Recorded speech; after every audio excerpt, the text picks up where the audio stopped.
Dr. Michael, what is the mission that you find yourself on in this phase of your life? For those who would like, to get everyone who would like in as good of shape as possible with as minimum of a time investment, injury probability, and inconvenience in general as possible, and the highest likelihood of best results, while trying to completely excise doing anything that is pointless. And also, I say this politely, telling people things that aren't true. We're trying to get as many people fit, leaner, more muscular, more flexible, healthier, etc., as humanly possible, to the extent that they are interested in that sort of thing. Because not everyone's into fitness. I understand that. I mean, I think I look kind of, freaky, and it scares certain people. So I have a lot of time for that. But if you want to get fit, we're trying our best. What are the big myths that end up standing in the way of most people when they hear this conversation now? What are the most frequent rebuttals that you'll get when you say that someone can get in shape and be lean with limited time? Two super common ones are, I don't have the time to work out. And into that time to work out is included, I don't have regular gym access, or I technically do, but I'd have to drive to the gym. I just don't have the time or the bandwidth for it. I don't have the scheduling positioning in my life to do this sort of thing. And baked into that is the assumption that getting much healthier and much leaner and much more muscular takes like an inordinate amount of time. One of the most common questions I get out in the real world when people happen to look in my general direction, because usually people just kind of go like, what the hell's wrong with that guy's head? But one of the most common questions I get is, how many hours a day do you work out? Or how many days a week do you work out? And every single person is expecting an answer that is kind of like asking the tallest basketball player you've ever met how tall they are. You want an answer that's like 2.5 meters. You want something meaty. And if they tell you like, well, I'm 1.90 meters, you're kind of like, oh, isn't that cool? And every time I tell them how much I work out, which is really like at my real, like trying to be as good as bodybuilding as possible, it is really 8 hours a week. And this is to do this insane thing for people just trying to be fit and healthy, etc. We're talking about a sum total of 1 hour per week, split into 2 or 3 20-ish minute sessions, something we'll be trying later on, is such a huge stimulus and can radically transform your body, especially if you have attention to nutrition. And that's the second thing that's a big dogma, big myth, is people have ideas about what comes into nutrition, and nutrition for being more lean, more muscular, and healthier. They have all these kind of a constellation of ideas. Economist and philosopher Thomas Sowell calls them notions. So if you have a hierarchy of understanding, you have theory at the top, which is like gravitation, evolution, things super, super confirmed. Just beneath that, you have model, like the standard model in physics is not quite good enough support, be a theory, but it's a very well understood space with a few mysteries. Under that, you have a hypothesis, which is, you have a real good idea formally phrased. And underneath that, you have a notion. And a notion's just things people say, and people are like, and no one even asks or answers about, is this really true? And so when you talk to people about nutrition, or they talk to you about why they're not in such great shape, another thing I get is when you're pretty jacked and lean and you sit next to someone on a plane, they treat you almost like a religious figure, like a priest or an imam. And they're like, apologize. They're like, oh, you look like you're in good shape. I just haven't been to the gym. And I'm like, I love you as a human being, really? No matter what, all the time. Really? All the time. They apologize for the state they're in? More or less, yeah. Or they'll see me eat a protein bar and they're getting like the food on the plane and they're like, this is bad for me, huh? And I'm like, no, it's actually quite fine. And they're always look a little bit confused. So all these ideas people have about nutrition, organic, artificial sweeteners are bad, gluten-free, GMOs. You have to have very meticulously well-prepared meals. There is a ton of food that's a huge laundry list of food that's unhealthy and bad for you, makes you fat. There are other foods that are a little bit more nuanced and difficult to find that are super health foods and will radically transform you. I can go on for hours about these myths, but people come in with these myths as notions, as things they believe that they're like, this is how it is, right? And when you tell them like, actually, that's not true, a lot of them are like, no way, because maybe that's the first time they've heard about it. So you tell people working out doesn't have to last forever. If you do it intelligently, which is what we specialize at RP about teaching people how to do and demonstrating in digital products, you can get into really, really good shape with not so much time investment. And it's not so difficult. It's difficult in the moment as far as you got to try hard, but an hour of trying hard a week is not the end of the world. And then on a nutritional front, they come in and they think it takes all these crazy special things. Like people watch me eat regular food and they'll be like, you eat that? I'm like, yes. Like, but I thought that, but you need the super special food. I was like, that's never been true. But people come in with their stack of ideas, and there's just dozens and dozens of myths on both ends. We'll go through all of those myths. But my last question before we get into it is, why does it matter to be in good shape? And this is, I'm asking you here to really draw on some of the case studies that you've probably been exposed to where people have turned their lives around. What is the net benefit of someone who's listening right now, who's maybe heard about fitness stuff before and has heard from personal trainers and bodybuilders and whoever else, but for whatever reason, they just haven't been able to get up off the sofa and get into action? It's difficult. Why should they? Why should they care? I love that question. The first thing I'll say is maybe not a surprise to many of the people that know me. Politically, I'm like super pro freedom of all kinds, inclusion. And that means to me also that if someone doesn't want to pursue fitness, as a human being, you have the same love and respect, at least from me, that anyone who's fit would have. And so as far as like, it'll just make you a better person and you gotta get fit, people will see people that are obese and they're like lazy and how do they live with themselves? I don't ever think things like that. Not because I'm a good person. I'm not a good person at all. But what fitness won't give you is it won't elevate your status as a better person in some way. However, the other benefits of fitness, we could have a 10-hour podcast where I just go through them one at a time, and we would never get through all of them. I'll give you a couple of samplings of kind of the big hitters. One is health, straight up. So if you reduce your body fat substantially and you increase your muscularity substantially and you adopt a lifestyle of moderate to moderately high physical activity quite regularly, this is about as close in real life as we have so far to a panacea, a cure-all. It isn't cure-all, but the degree of preventative, you won't get really sick very soon, effect that has is just radical. I, just coming off of them, but if it's okay to say, it was recently on like a boatload of steroids, like the worst ones. Got blood work right in the middle of that. Because I was very lean and very physically active and very muscular, my blood work's stellar. Just being leaner and more muscular and more active just cleans your blood work up like crazy and makes your long-term, it increases your longevity considerably, but it does something I think is pretty close to equally important. It increases the kind of time you're having in your life while you're alive. It makes it way better. It reduces the morbidity. And so, because you can be around a long time living in an assisted care facility and like on machines to keep you, you're alive, sure, but there's something missing there.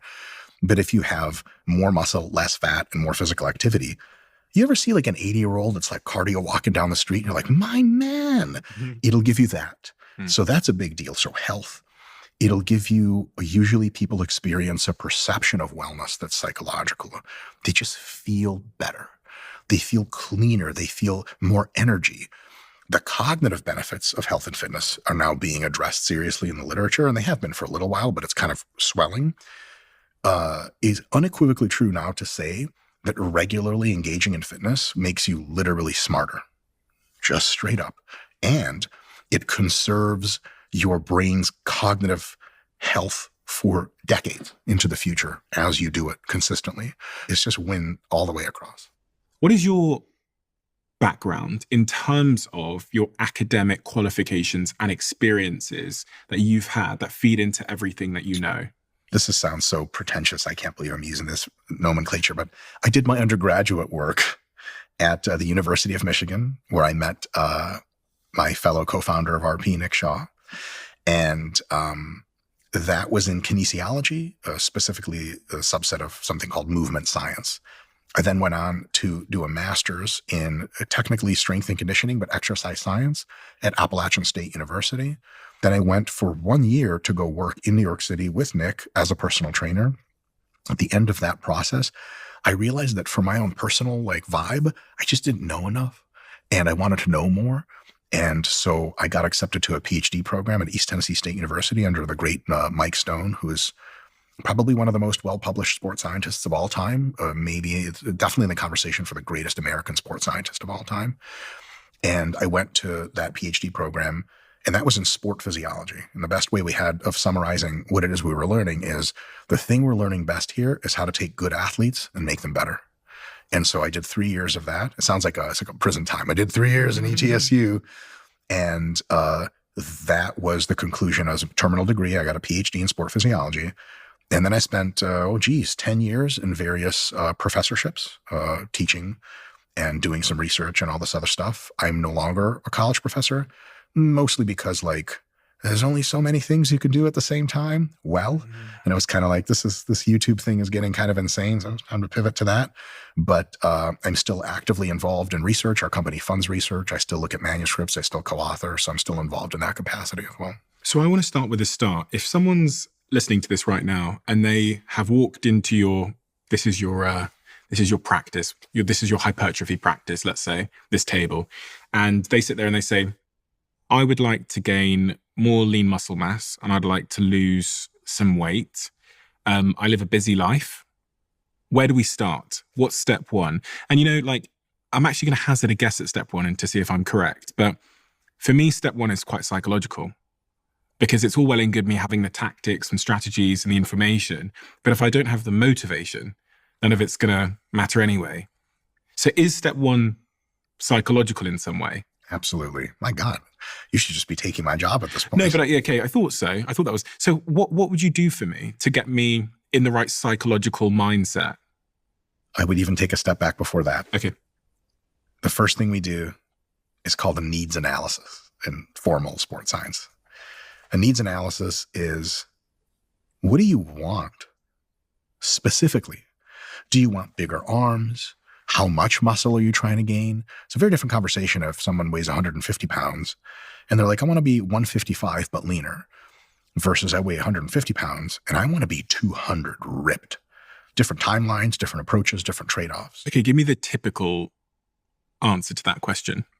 Most people just open-ended, to be completely honest. They're Really? like, I just want to get much leaner. And some of them will say, I also want to put on a lot of muscle. The muscle thing is a lot of times with females that just want the leaner part, but they understand in many cases that if they just jettison their muscle entirely, they end up looking more sick than healthy. But a lot of the males, leaner is important, but also getting super jacked is important. But how jacked and how lean, that's the conversation. Is if they come in with totally open-ended concerns, it's kind of like walking into a car dealership and being like, I want a car. Like, you're going to have to be a little, now we'll sell you whatever, but you're going to have to tell me a little bit more about what your use cases are, about what your budget is. So that's another big thing in a needs analysis is, how much time can you give to this? Because if someone says, I want to eventually be a professional bodybuilder and I've got nothing but time in my week to do the thing, they're getting a very different plan than someone that's like, I just want to be able to see my man down there again and just not die soon. And I have 2 hours a week to give you. Very different plan. So let's say I've got a couple of hours a week. So, 2-3 hours a week that I could probably spare, maybe 4. And I just want to get a bit leaner and I want to gain some muscle. Yeah.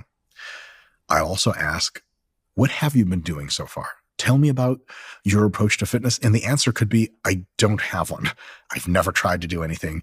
Once we get a lot of that information, I don't want to say the plan writes itself, but sort of almost. Now we really, really, really have all the details to fill in the blanks. And then from there, once you've done that sort of needs analysis and you've understood the investment that they're willing to make, you understand what their goals are, you understand their current approach to fitness, what becomes step 2? So if, again, I'm trying to embody the viewer here who's trying to change their life. Yeah. And get going for... Step 2, oftentimes, just to keep it school, we definitely do nutrition if you'd like. So please cue me in for that. But I'll just use training as a quick example here. A big one is, do you go to a gym? Can you make it to a gym? Or are you going to be training at home? Because training at home is a bit of a different world. You can get amazing results at home, but we need to make sure you have the right equipment. And it's super minimal. 2 20-pound dumbbells. I like that you're looking over at the dumbbells like... Are those 20 kg dumbbells? They're 20-pound dumbbells. Is that what I need at home? For many people, 20, like adult males, quite spry like yourself, 20-pound dumbbells at home will give you phenomenal overall results. Yeah. What is that? 9 kgs or something? Oh, here we go. Your assistants are quite strong, by the way. Thank you. Do you fight crime in your spare time? I know about this. Okay, so these are 20-pound dumbbells. You're just showing off now. But these are what I need at home to do a workout. Yeah, somewhere between 10 and 20 pounds, 10 for smaller, lighter females, 20 for larger, more strong males. Somewhere between that, 2 of those dumbbells at home and a little bit of floor space can be the beginning of an absolutely revolutionary workout program. Really? Yeah, yeah. So give me the starting position and the end position that I could get to just with these dumbbells at home. If you properly control your diet and you haven't really lifted weights before, and you're, let's say, 30, 40, 50 years old, in a 6-month time span, we can reliably get you to gain 5 to 10 pounds of muscle, which if you go to the store, what is that like? 5, let's say, 2 to 5 kilos of muscle. Mm-hmm. You ever buy 2 to 5 kilos of meat at the store? Mm-hmm. That's a lot of meat. That's going on your body. And we can reliably get you to lose, 5 to 7.5 kilos of fat in a 6-month time frame just by being intelligent about your diet and doing 2 workouts per week at home with your dumbbells. And the workouts each take roughly 20 minutes. So that's 40 minutes a week. Mm-hmm. Oh, yeah. Now, that's if you're unaccustomed and unadjusted. If you have already, and that's why those intake questions are important. Because if you're like, look, I go to the gym 6 times a week, I spend 2 hours at the gym, like, them dumbbells can keep you in pretty good shape, but they're not going to elevate your shape very likely. At the very, very least, it'll be highly inefficient and incredibly discomforting for what you'd have to do with such dumbbells. So what is step 3 then? So if we've got the equipment part figured out, and I guess the complicated element of that is some people have anxiety as it relates to going to the gym. I've got a lot of friends that, because they're so inexperienced with weightlifting or the machines, they feel embarrassed to go to the gym. So that, well, at least that's what they tell me. Now, I don't know whether they're BSing themselves, but they tell me that they have gym anxiety. Yes. You know, you walk, and I can relate. You walk into a gym, especially if I go to like a bodybuilding gym, and I do look around and I go, okay, everyone here knows what they're doing more than I do. Ooh, that's already wrong, but we'll get to that in a bit. And are they looking at me? Do they know that I don't know how this machine works? And if I don't know how a machine works and there's nothing, no label to tell me, sometimes I just avoid the machine. If I'm in like a bodybuilding gym, because I don't know how to do my wrist muscles. Yeah. I just look like a doofus and everyone's making fun of me in their heads. That's what I think sometimes. If I go to like a really elite gym, so. Yeah. So first of all, I think people's gym anxiety is absolutely a real thing. I can speak to that at length. The next step would be to say, hey, listen, based on all the information we've collected on your limitations, desires, abilities, we've cultivated a plan for you. It'd be a diet plan, and just stick into the muscle growth stuff. Here's your plan for your training. And we actually have an app for this sort of thing, where we would say, okay, here's how you type in all your stuff in the app. The app will create a plan for you, and it'll tell you, here's what to do for warming up. Here's, you pick a weight. It tells you how to pick your weights, and then it programs the rest of your 2 months of training for you. You fill in the how do I feel? How am I recovering? It'll take care of everything else. And if you ever get confused, you click on the exercise and it opens up a video with an audio demonstration of how to do it, and of someone, a professional bodybuilder, doing the thing. And you go, oh, that's what bicep curls was. Okay, got it. So now you have all the answers, and you don't have to have our app. We think it's nice. You don't have to have it. Just whatever kind of plan you have, that's your little map of the Caribbean Sea with the X's and the pirate ships. And you know exactly where to go. And it's you, your app, or your map of how to train your program, and everyone else, like in the Avengers movies, just floats away. There's no one else. There's not even any other machines. It's you and the bicep curl machine. And the hypertrophy app says, first set is 12 reps at 50 pounds. I take the select dry stack, I go to 50, and I'm nice and warmed up, and I do 12 reps. And that's as far as you have to think about it. Comparisons, whatever anyone else thinks, without a plan, oh boy, are you second guessing yourself. With a plan, you don't have to second guess anything. Most of those people don't have a plan. They're just in there on vibes. Like, yeah, I feel like my delts are going to grow today if I do this. Like, thanks. Thanks for that intellectual opinion. You said there's 2 types of effective training. One of them's I can't say this word. One of them's hypertrophy, Very good. and the other one is periodization. So periodization is the scientifically based organization of any kind of training that you want. Okay. Hypertrophy training is a type of training. It's just muscle growth training. It's like a fancy fucking science word for just getting more jacked, putting on muscle. That's the technical definition of hypertrophy. And when you train for hypertrophy, you can do it kind of like by feel and more or less at random, and you'll get pretty good results in most cases. But to get your best results, you want that training to be periodized. Periodization is the scientific approach to how to organize your training to get sort of roughly three things. Some of these are a bit more for athletes and not regular people. Get the best results that you can, peak at an appropriate time, abs for summer, and minimize injury risk. And taking all the science that we know, that plan that you've made because you did it in an evidence-based fashion, that is now what is considered a periodized plan. So that's how those two concepts relate to each other. What do I need to know about hypertrophy in order to be able to achieve it? Is there anything really foundational? Because I think everyone wants a bit of muscle growth. Yeah. I think I spend too long in the gym. I think I could be much more efficient when I'm training. What would you recommend that I start thinking about as foundational principles when it comes to hypertrophy muscle growth? One is specificity. It's the most important principle in all of sport training and exercise science is what am I here for? What do I want? Because you can do a bunch of exercises in the gym and you're like, that was great. And someone's like, are you getting the results you like? And you're like, well, what I want is a bigger bicep. Like, how many bicep exercises do you do? Like, I think upright rows, maybe. So I want a bigger bicep. If we just focus on me getting Stephen Bartlett a bigger left bicep. So specificity is telling yourself, okay, I want bigger biceps and whatever XYZ other muscles. Then we move in to the principle of overload, which means you have to challenge yourself. If most of your sets, someone else watching them can't tell if you're warming up or doing what's called a working set, like a real set, you have a problem. So towards the end of all of your sets, either the weights are slowing down, or even if it's the same speed, to you, they feel perceptively harder. You know, you do this, and in a couple reps, you're like, "Urgh." That's what you want. Every real working set should be challenging. You should be approaching every real set with just a teeny dose of trepidation. Like, oh boy, here we go. I'm going to have to try. Once you have that. And a set is a group of repetitions. Correct. So if I do 10 repetitions, that's one set. One set. Okay. Yeah. And so your sets have to be sufficiently heavy. Anything between roughly 5 reps per set and 30 reps per set, where the last few reps are getting close to you not being able to use good technique and lift the weights, check plus. So there's not a perfect amount of repetitions to do. There is. It's a trade secret, and I'd have to say it off camera to you. But, okay. NDA to sign. Okay, we're off camera. All right, great. So it's 17. There's just tons of contextual nuance kind of stuff. Some people, some of their muscles will respond better to sets of 5 to 10.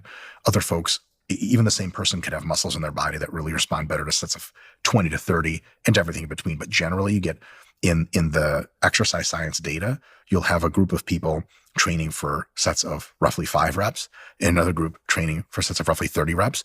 And their change in muscle growth over 8, 12, 16 weeks is statistically undifferentiable, which means if I delabel the groups and you don't know which one's which, you can't actually tell me who trained with higher reps or lower reps. For muscle growth, it's roughly the same. And that's so crazy. We're using the same weight. I'm guessing. No, different weights. Different weights. A Okay. weight that is challenging for 5 reps is much heavier than a weight that is challenging for 30. Okay, so I do wonder this all the time when I go to the gym. I wonder if I should be doing, 30 reps of 10 kg on my bicep, or I should be doing 10 reps of 20 kg. They're both right answers. No wrong answers there. And they both have the same chance of growing my muscles, as long as the strain that I experience subjectively is difficult at the end of those sets. Correct. Okay, interesting. Which is really good news, because that's like another thing you don't have to worry about. Which means at home I can get any range of weights versus having to get really, really big ones to grow my muscles. As long as they're not so tiny that you're on rep number 45 and you're like, I could just do this for forever. Or they're not so enormous that you're like, I can't really even do 2 reps of this. Anything between roughly 5 and roughly 30 reps, challenging, is really, really good. How many sets and how often do I have to visit the gym to get this bicep to grow? That answer depends on how much you've been doing before. Okay. But if you're new to the gym, 2 sessions a week with 2 to 3 sets per session for your biceps is something that's going to cause months and months and months of consistent progress. Really? Can you do more? Yes. Do you have to do as a beginner? No. Eventually, as a more advanced person, do you need to do more sets and perhaps more sessions to get consistently better results? Yes. But for beginners who haven't been in the gym very much or at all, the minimal effective dose is profoundly small, which is why I can say things like, if you work out for 20 minutes twice a week, you're going to get great gains. What if I go to the gym and I do 6 sets on my biceps and I just go to the gym once a week? Does the distance between the workouts in a muscle group have an impact? Yes. Once a week training gives you good results, but twice a week training for the same muscle gives you notably better results. Training 3 times a week versus twice, training 4 times a week versus 3 times, training 5 times a week versus 4 times is an exponentially de-escalating amount of impressive differences. So 1 time a week works. It'll get you results. 2 times a week gets you like 1.5 times the results, like way better. 3 times a week is like another little bit more results, still notable. 4 times a week is like, you got to be training for a while to notice the difference between 3 and 4. 4 and 5 is contextual and nuanced, and I can't actually tell you that categorically 5 days a week is better than 4. There are some things I would have to know about your plan and everything else to make that conclusion. So really, I want to be aiming at twice a week per muscle group. Twice is our minimum. 2 to 4 times a week is what I say is kind of the best overall recommendation per muscle group. And if you train all of your muscles together at the same time, a whole body workout, which most people in the realm of just, I'm busy and I can't train a lot, it would be all of the major muscles of your body in the same session, twice or 3 times or 4 times a week. And that is an awesome beginner fitness plan. What's going on in my muscles that's encouraging them and making them grow? And when are they growing? Is it when I go to bed at night? Is it when do they grow the minute that I curl the dumbbell? What's actually going on? Because sometimes understanding what's actually going on inside helps me to think through and change my behavior. Yeah. So the primary stimulus for muscle growth is there are molecular machines in your muscles, in your muscle cells, and they are designed to detect the presence of tension. And when your muscles generate tension, the molecular detector machines go, ooh, we got tension here. And they start saying to other parts of the cells like, hey, let's get this muscle growth thing started. Started, not happening, started. It's a stimulus of muscle growth. There are a couple of other mechanisms which might/probably have an effect. And that a couple of them are metabolite sequestration, which is a very fancy way of saying the burn.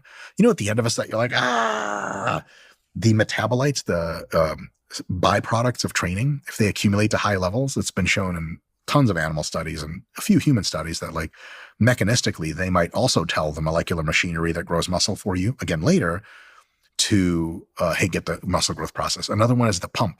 So, you do a couple sets of biceps. And you're like, oh my God, what's going on here, baby? Flash it at some girl. She runs away as usual.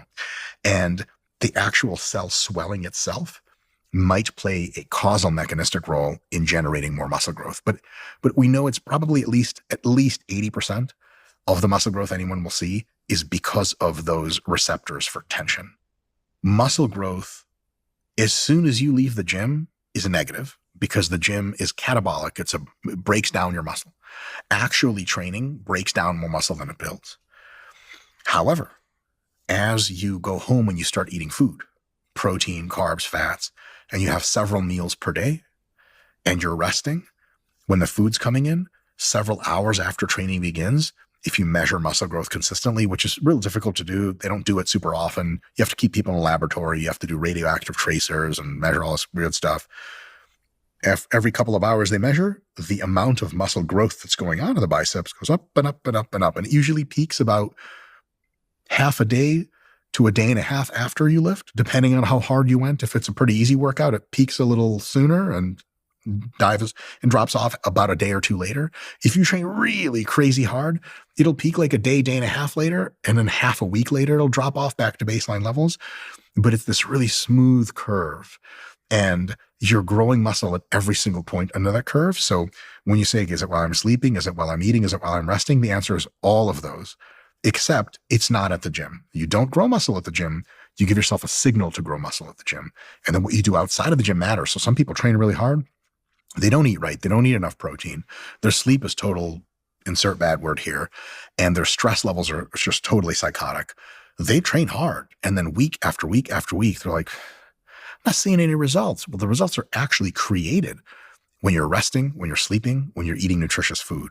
They're stimulated in the workout, but that's just phase one. Phase two, the actual growth occurs outside the gym, and it occurs not at any specific time point, like a magic window of 2 hours after the gym. Like that's when all the growth occurs. That's actually when it just starts to go up.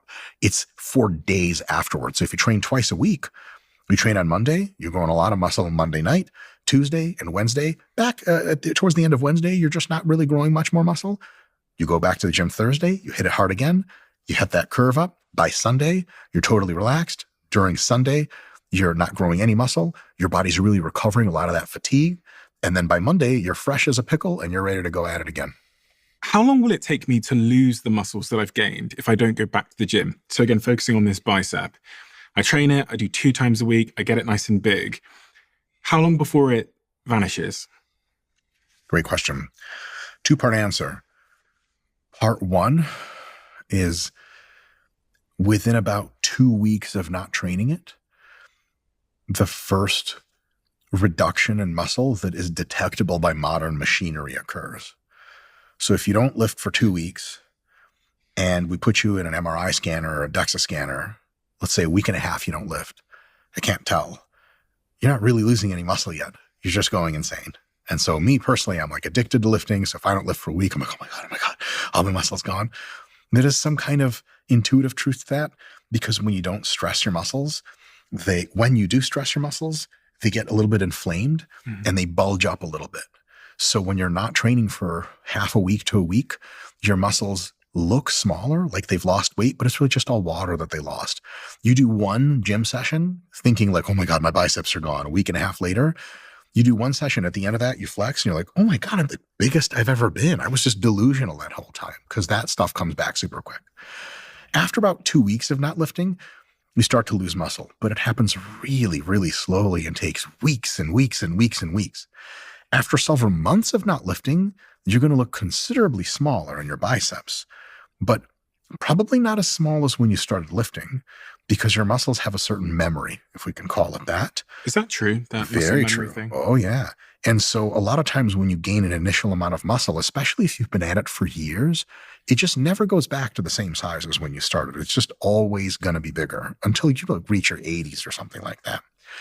That being said, yes, you will notice reductions in size. So 2 weeks is the direct answer there.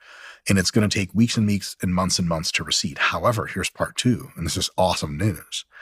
Because of that muscle memory situation, however long it took you to gain the muscles initially, it's going to take you an order of magnitude, a factor of 10-ish or so less time to get it back.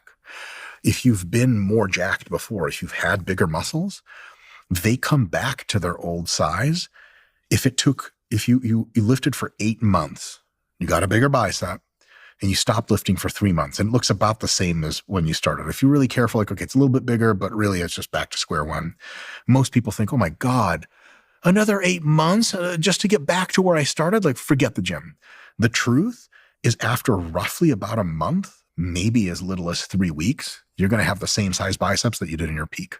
Because the degree to which your tissue grows, if it's been a certain size before, especially if it was notably bigger than normal and you held that around for a few months and a few years, it comes back in a way that is so fast. If you experience it yourself, it's like you don't believe that it's happening to you. Have they been able to like scientifically test this? Oh yeah, all the time. Yeah, retraining studies, detraining, retraining. Oh yeah, they've done studies where they purposefully like lift for a while and they stop lifting for a long time and they see how long it takes to get back. And there's one study I'm familiar with offhand that there's a group of people that trained consistently for multiple weeks, and there's another group of people that trained consistently for a few weeks and then took 2 weeks completely off in the middle and then just started retraining again for a few weeks later. Both groups had identically sized differences in muscle at the end of the study. And so we were like, okay, so So that group that trained consistently never took 2 weeks off. Could we say that they purposefully like dunked 2 weeks of their time away for nothing? Uh-huh. Yeah, your body goes right back into regaining old lost muscle so rapidly that this is such great news because look, let's say you lifted consistently most of the year. Holiday season comes up, winter holidays. You're not going to the gym as much, maybe not at all. 3 weeks later of no gym, you look at yourself, you look a little small or kind of deflated, and you're like, oh my God, I'm going to have to restart all this from scratch. Nope. 2 weeks later, you're in the best shape of your life again. If you left the gym for 6 months, 1 or 2 months later, you're in the best shape of your life again. That's how rapidly it comes back. So it's really good news for anyone who hasn't been in the gym and is feeling guilty about it. Go back, get consistent again. You're just going to skyrocket. That is very exciting because we always have, sometimes it's the trough, the couple of weeks off that makes us demotivated, because that's crossed my mind before. Oh my God, that took me 3 months to get there and it's going to take me another 3 months to get back. But what about, so if I'm training that bicep, how have I got to think about stretching and warming up before I get going with my training? There are many ways to do it, but there's some research on this recently, actually. You don't need much. One of the simplest ways to warm up that we recommend at RP, and our app has it in the instructions. Let's say you have your final weight already picked out. Like last week you did 20-pound dumbbells for sets of 15. This week it's sets of 16 with a 20-pound dumbbells. What you want to do is you want to do very lightweight, maybe the 5-pound dumbbells for a set of 12, just to get everything moving and grooving. Good technique, same technique you're going to use. 30 seconds of rest, a minute of rest. You pick up the 10 or 15-pound dumbbells, and you do a set of 8 reps. It's a little bit more challenging. You're feeling your groove a little bit, but your body's already more warm. Your nervous system's more active. Your muscles are more pliable. You rest a minute after that, and then you'll pick up the weight you're actually using, the 20-pounders, and you'll do a set of 2 to 4 reps with them just to get the feel of that heavy weight that you're going to be doing, to acclimatize not just your muscles and your nervous system, but your psychology to like, okay, this is the business weight that I'm going to be using. So 12, 8, 4. Rest another 30 seconds. First working set of whatever, 16 reps, you're up. When you have multiple exercises for the same muscle group, you just need to do one set of like 4 to 8 reps in that middle weight range between 0 and whatever you're going to do, just to get the feel of the exercise, because you're already generally warm in that area. One little warm-up set, rest 30 seconds to a minute, and then hit your first set. If you're switching which muscles you're using, like you were training chest, but then in the same session, you started training back, that first back exercise, 12, 8, 4, the weight goes up, up, up, the reps go down, down, down, just a little bit of time between, and then you hit your first work set and you're good to go. You don't have to do cardio before. You don't have to get on the treadmill. You can if you like it. You don't have to do some kind of cardio warm-up. You don't have to do any kind of stretching or anything like that. You don't have to do any kind of weird Bosu ball band around your neck, crazy potentiation exercises. Just that little ramp up is basically in 98% of all cases exactly and only what you need to do. What is a warm-up?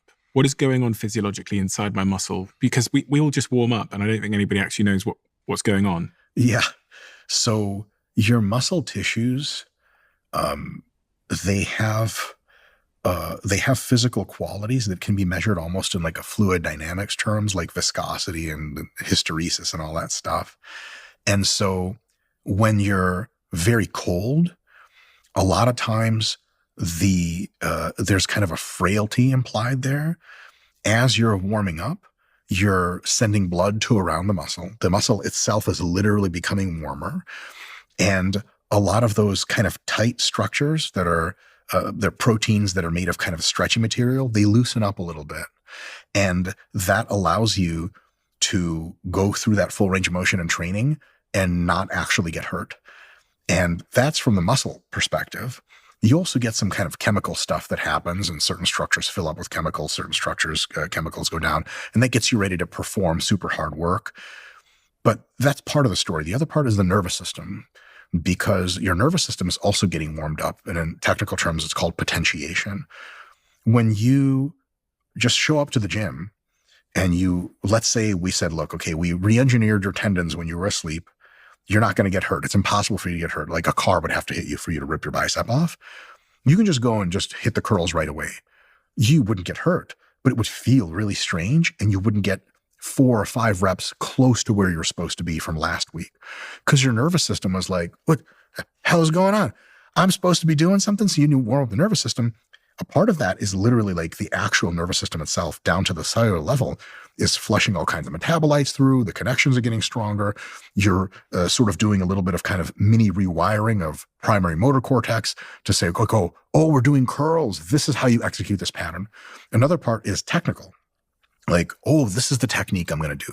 Because if you just get in the muscle and just do stuff, like imagine if I told you like, hey, here's a ball, just like go shoot some hoops, just hit that, 3-pointer shot. You're like, I need a couple shots to remind my body of what it's like to shoot the basketball. Same idea for lifting. You got to remind your body of what a curl motion is. And if you remind it a couple sets in a row, by the time you hit that real working set, that 4th set, your body's like, oh, I know exactly what I'm going to do, which parts of the muscle I'm going to activate to contract, which other parts of other muscles I'm going to activate to relax and co-contract to make this whole thing happen. What are the other sort of common mistakes people make when they go to the gym or they start training or they start exercising? So there I've kind of ticked off not stretching and taking on a heavy load too quickly, but also ramping up volumes and loads too fast. So that sort of overstrain before my body is ready for it. Are there any really other sort of common, obvious mistakes people make that inhibit their progress? One of them is a failure to pay attention to good technique. Okay. There are sort of some universal principles of what is good technique in the gym for muscle growth. One of them is, are you moving in a way that properly activates, stimulates that muscle to actually get it to grow? Because if you do a curl that arcs up, it does a lot of bicep. If you do a curl that arcs back this way, because the bicep is being pulled one way and pulled the other way at the shoulder and the elbow, it ends up doing more of a stabilizing contraction than actually being the prime mover for the movement. So when you see people curling at the gym and they're just kind of doing this, you're like, yes, that is training your biceps. But if you just moved a little bit differently, it would be so much better. Here's another example, squatting, right? For your legs.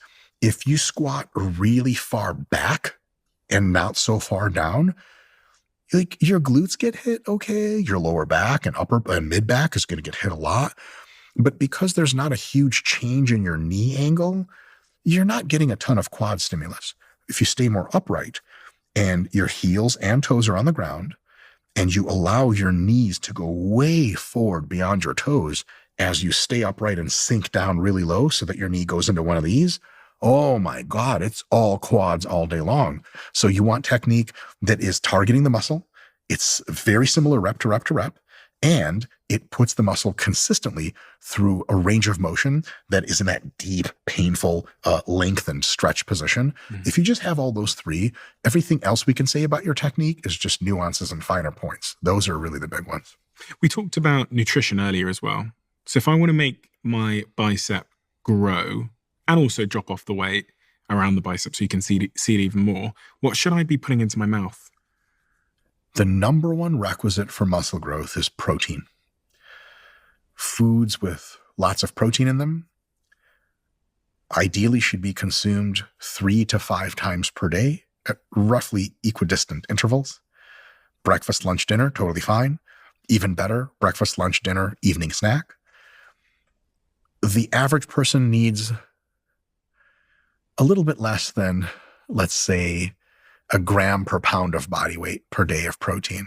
Actually, considerably less. So that's kind of the top limit and a cool aspirational thing to shoot for.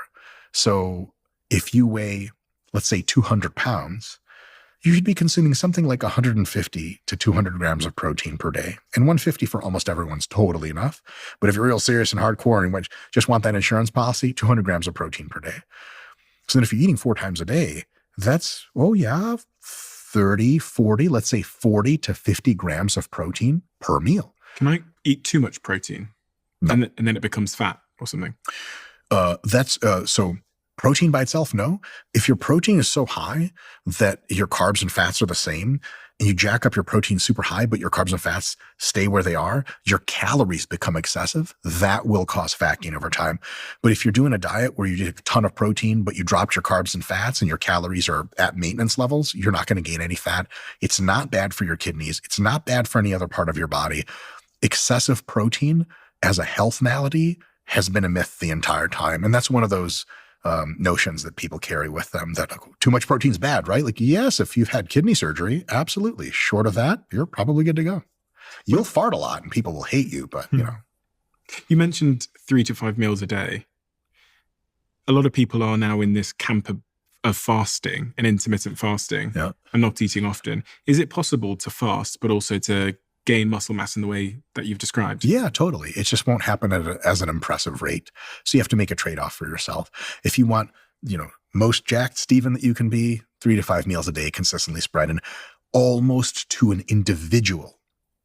Competitive bodybuilders eat that frequently and eat high protein. How often do you eat? When you I training? eat five times a day, 4 or 5 times a day usually. And do you eat before or after you train? Both. Okay, so before you train and after you train. Yeah, do you but, eat different things? A lot of times I'll train early in the morning, and so I won't train at all. I won't eat at all. I'll wake up and I'll have like a protein and carb mix shake with my training. Totally optional, super extra credit. May not do anything at all if you look at the literature, but I find it a little bit compelling to do a little bit of that. And then afterwards, I have my first post-workout meal, second meal, third meal, fourth meal, bedtime, wake up, do it again. What do you take to get you going? Do you do pre-workout? No. Why? No, I don't do any stimulants of any kind. Why? I'm just kind of coked up all the time naturally. So like if you give me stimulants, it's just going to go into the not so pleasant side of side effects. Like I'm just going to be like this and way too amped up, super high anxiety. And my thoughts get to be like, I have less fluidity of thinking and stuff. So it was just a lot of me, I guess. And so when I wake up in the morning, I don't need anything to get me going. I just go. And a couple warm-up sets later, I have all the energy I need. That's not everyone. And so some green tea, some black coffee, or some pre-workout 30 minutes before the gym is great advice for a ton of people. I feel like pre-workout can't be healthy if you're doing it 5, 6, 7 times a week, because some of that stuff is so unbelievably strong. Like I've had it before where I've got literally like heart palpitations when I've had a pre-workout, and you talk about anxiety, that anxious feeling. It can't be healthy for people to be doing that frequently. It seems to be quite fine. Now at the extremes, and for some individuals, it's not ideal, but the upper limit dose of caffeine in milligrams per day, at which we can confidently say most people will experience the beginnings of health maladies, is 1,000 milligrams. And a cup of coffee has, depending on which cup, 50 to 100. Now, some pre-workouts have 250 milligrams of caffeine. Some have 500. Last I checked, Ronnie Coleman's pre-workout has 550 mgs of caffeine per scoop or per serving. And so that's kind of a lot.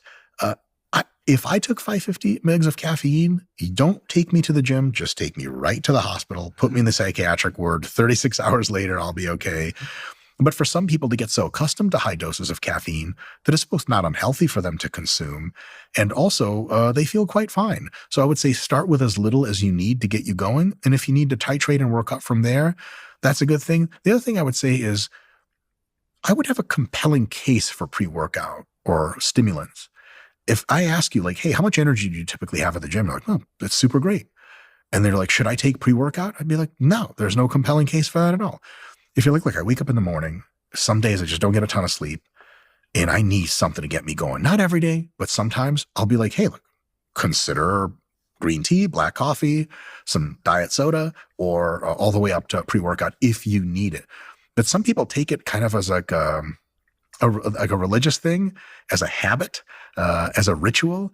And it's like, dude, you're training your forearms and biceps for 20 minutes total at 9 p.m. You do not need 3 scoops of pre-workout for that. I don't even know where it's going at that point. So some people get a little crazy with the pre-workouts. At the end of the world, it's at best needless. What's your stance on the whole idea of calories in, calories out? A lot of people just focus on that as their sort of their script to lose body weight, lose body fat, and gain muscle. Is that a useful frame to use? And why do so many people fail at it?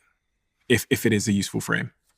Most people fail at it because they don't consider both the calories in and calories outside of the equation.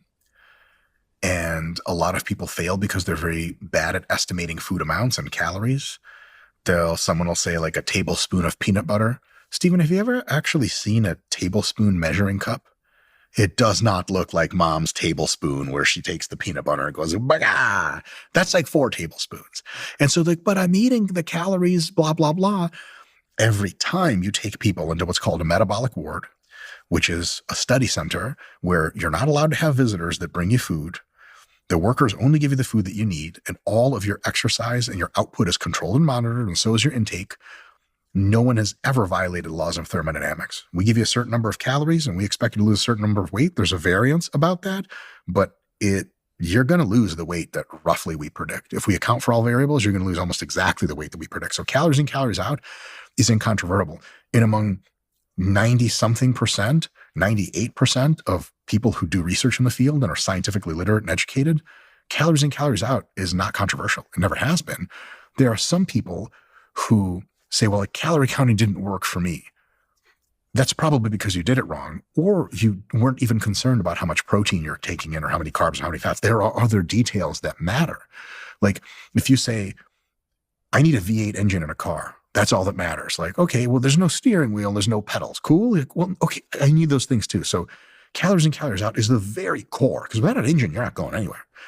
But what types of foods you're eating matters a little bit. Are you getting enough protein, carbs, fats? That matters a bit too. So people like to just bash calorie balance and calories in, calories out as, well, it's totally myth. It doesn't work. No, it works great. It's just not always enough to get you in the best shape you can. But if you do it right, as far as net balance weight gain or weight loss, calories in, calories out is actually the only thing that matters. Tissue-wise, is that gain mostly muscle or mostly fat? Is the loss mostly muscle or mostly fat? That has not so much to do with calories. It has much more to do with proteins, carbs, fats, the quality of food you're eating, nutrient timing, and all the rest of it. So calories in, calories out is amazing, super explanatory, critical, but it's just not the whole picture. And that's really it, I guess, because so many people say they've heard about calories in, calories out, but they fail at maintaining it. Now, that's really about motivation and the psychology of doing such a thing. Some people have said to me that our bodies want to defend our weight. So if we start eating less, we'll become a little bit more hungry. If we go for a run after the run or after a physical exertion, our body will try and make up for it because it's programmed to try and defend its weight, because its weight correlates to our ability to survive. Why do people fail at it? One of the reasons you said is because, they're not actually measuring the calories correctly, but the psychological reasons that it hasn't worked for some people. Can you think of many? Because when people talk about calories in and calories out, if you look at the comment sections on those videos, people say, I've tried this and it didn't work. Okay. So first of all, I typically don't look at comment sections of videos because comment section is not representative of the population. It's not representative of the people that watch your videos. It's not representative of the hardcore demographic that watches your videos. So just as a statistical artifact, every single claim by people against calorie balance in that comment section could be true for them, but they represent 1% of the population. So 99% of people, it works just fine. For 1%, they get into some kind of trouble. Usually that trouble is they didn't count calories properly.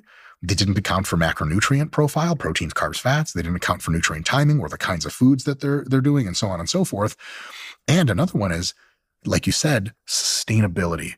How long do I have to count calories for in my life for me to get the body that I want and keep it? Is sure shit not going to be forever. So what I'll do is I'll count calories for a few months. I'll lose a lot of weight. Then I'll go back to eating on vibes and the weight comes right back. Absolutely. So better than just counting calories, what we want to do is instill people with good eating habits.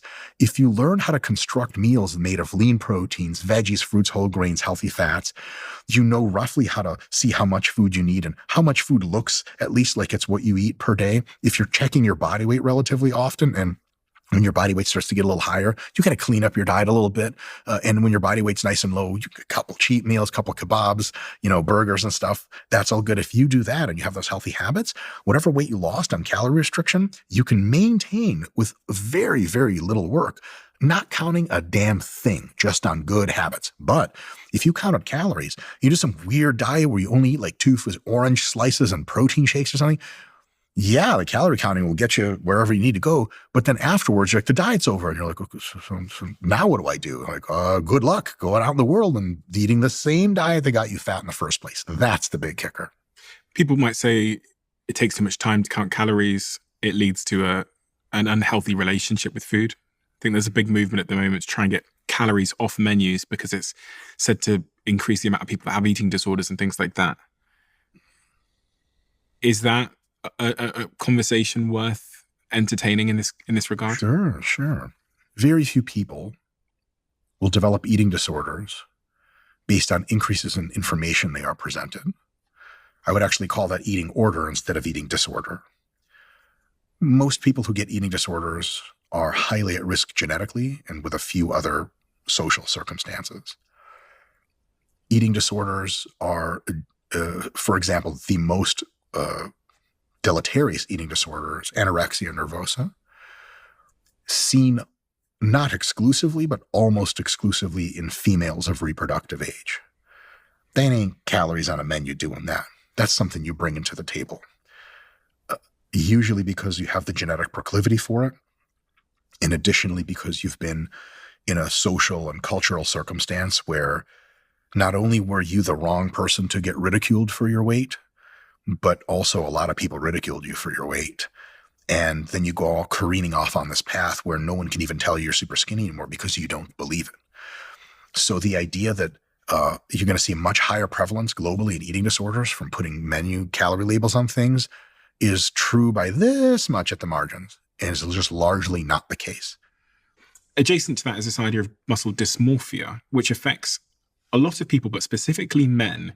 Roughly 87% of men that are between 15 to 32 years old that experience muscle dysmorphia, which is what? So muscle dysmorphia generally is, for whatever level of jacked that you think you are considerably less jacked, both in reference to yourself and your own desires, and in reference to an ethereal make-believe comparator population in your head. So if you were to ask me like, hey, Mike, do you feel jacked? And I'm like, nope. You're like, ooh, not good. Not a good sign. Clearly he's jacked. And then you can ask me, Mike, compared to other 40-year-old Ashkenazi Jewish men, how jacked are you? And if I'm like, I'm probably like bottom 50% for sure, probably bottom 25, you'd be like, okay, he's mentally ill, take him away. That is high-level muscle dysmorphia, a disassociation from any objective reality about how much muscle you actually have. Do people overestimate or underestimate their appearance as it relates to their muscles? Dysmorphia is almost always cataloged as an underestimation. But from your experience working with people, do people think they're more jacked than they actually are? It really depends on the individual. Most people that are in gym culture, that are very invested, if you catch them on their not so great days, they think they're substantially less jacked than they really are. And if you tease it apart via conversation, they'll end up being like, yeah, no, I know I'm jacked, but I'm just saying like, and then it's aspirational. Like for my goals, I'm not as jacked as I would like to be. It's interesting because we typically think of women, I think stereotypically in society, as caring more about their body image. Mm-hmm. But I've read a lot of stats lately that suggest men care equally about their body image, but just in slightly different ways, and about the correlation between their perception of their body image and their own mental health and the link between the two. Sure. Do you see a lot of that? Do you see this link between mental health and male body image? Yes. Huge proportion of psychological proclivities are genetic. The others are very individually acquired. They change through time. It's not as easy as saying upbringing or family environment. So the one consistent thing about how you relate to the world and your own thoughts is genetics. And a lot of the traits tend to aggregate together. So it is true to say on a spectrum, very nuanced, that some people aggregate a lot of negative psychological traits and some people aggregate a lot of positives. And they're absolutely people, everyone's a mixed bag somewhere in between, but there's a little bit of this kind of, I don't want to use a term for another mental illness, a bipolarity to the distribution, right? And so a lot of people that are generally neurotic, they feel consistently unsafe and unsure of themselves are going to be also the type of people that when they get more jacked through lifting, they're still not going to believe that they're as jacked and accomplished and awesome and alpha male as they really are, because they're always like, to use the old Jewish joke stereotype, like, I'm never going to be big. And it's like, you're already big. Like, oh, I don't know. It could get worse tomorrow. And a lot of people just bring that to the table. And so when you get neurotic people jacked, they don't think they're that jacked. They're always like, oh my God, it's always going to end. But if you take not neurotic people and make them jacked, 1 week of lifting into those people, and they're like, dude, do you think I should turn pro in bodybuilding? You're like, get out of here. You're just overconfident. So it really depends on who's doing the thing. Now, cultural stuff, social, who's in your circle. I'll give you a good example. I have a lot of my closest friends have no relation to fitness whatsoever. A bunch of them are actually neuroscientists, just randomly people I knew in college that ended up being my friends for life. And so when they assess their muscularity relative to myself and my bodybuilder friends, they're like, I'm in terrible shape and I'm not remotely jacked. And they have such a weird comparator population that I always remind them, like, dude, not everyone looks like this. They go to the store, they go to school, they go to the bank, and they're like, oh crap, you're right. I'm actually the most jacked person at the bank. It's just not like Gold's Gym where everyone's enormous. So if you happen to be in an environment, let's say you're a university student and you go to the university gym and there's lots of jacked people there and you're there all the time trying to do your best, you may, if you're neurotic to begin with, more neurotic, start to develop a sense that you're just not nearly as jacked as you should be or could be or whatever. But if you like hang out at an old people home with your grandma and grandpa all the time, you're going to feel like Superman all the time because holy shit, you're like, you can do real things and move furniture around. And so then go back to the point about weight loss. If I'm trying to lose weight, what are the biggest myths around weight loss that hold people back and inhibit them? One is you have to be perfect. If I'm on my diet, I'm good. If I'm off my diet, not only am I bad, but as soon as I'm off my diet, I have sinned and there is no solace for me. A lot of people have that falling off the bandwagon thing where they'll eat clean food, whatever that means, diet food for weeks and weeks and weeks. They have one kebab, they have one cheeseburger, and they're like, dock it. That's it, man. I'm done dieting. I'm not a good person anymore. It's like that whole dichotomizing and kind of a religious approach. Mm-hmm. That hurts a lot of people because in reality, if you just eat a cheeseburger, your body's like, oh, sweet. Like I got a little bit more carbohydrates stored in the muscle. I recovered a little bit more. My diet fatigue is actually a little lower because you fed me some food. Tomorrow, I'm back on the diet. I'm making even better gains than if I didn't have that cheeseburger because I was so exhausted. Mm-hmm. And so a lot of people have that approach completely backwards and they're like, I'm either good or I'm bad. And that's really tough. Another one is people think that the approach to lose weight is the same as the approach to maintain it. This is really, really, really nasty because so my wife is a board certified family med sports med doctor, and she does a lot of work, international Olympic teams, all that stuff. And she is looking at these formal recommendations from the medical literature. And it's like, here's the kind of diet you need to lose weight. And then she was like, she followed up with some of the professionals and she's like, and so what about maintenance? And they're like, yep. What do you mean, yep? What are you talking about? That's not the conversation. So people think, okay, I'm going to clean up my diet. No more ice cream, no more crisps, no more Cheetos. I'm going to eat super healthy. And then when I get to the weight that I want, I eat continuously super healthy. I never have ice cream again. What kind of bizarre world is it? And so they'll flop back to the other one. Well, they'll try for a few months after they've gotten to the weight they like to just eat completely super healthy, clean, everything like that. They lose a little bit more weight. They're exhausted. They're tired. Their food focus is driving them nuts. They'll eat some ice cream and they'll go, I'm a sinner. And then ice cream, cheeseburgers, up they go. And then they regain all the weight. So a huge myth is the fact that, yeah, when you're losing weight, you got to pay a little bit more attention to what you eat. But once you've gotten to that weight, you both need some time. Roughly every 3 months that you diet hard to lose weight, you should be taking about at least 2 months at maintenance, just maintaining it. So if you weighed 100 kilos, now you're down to 90. After 3 months, for about 2 or 3 months, just stay at 90. Eat mostly the healthy stuff that you were, but throw in a little junk in there. Maintenance, again, is much easier than losing. When physiologically and psychologically, your diet fatigue comes down after those 2 or 3 months, you're able, if you'd like, to start dieting really hard again to get to that next goal that you have, or you just live in balance for the rest. But if we tell you like, here's your diet to make you lean and healthy, and you're like, okay, how long do I have to do this? And the doctor's like, forever? what am I supposed to do? I'm never allowed to have tiramisu after dinner ever again. I'm like, well, try not to. That's terrible advice. And not only do medical people too often say that, most people have that in their heads. And it's a very, very untenable situation. One of the big sort of narratives that I was exposed to for most of my life about weight loss is that 80% of it's diet. What do you think about those ratios? How much of weight loss is determined by diet versus exercise? Yeah. Diet has a bigger effect than exercise. As a heuristic, I'm very comfortable with 80-20. There are a couple of reasons for that. One is there's the constrained energy hypothesis. It's also called Ponser's paradox, based on Hermann Ponser's work in physical anthropology. And so basically they realize that the amount of physical activity that humans can do has a range. But if you try to get people to like double their physical activity, you say, look, I'm not going to change my diet. I'm going to work out twice as much as the next guy.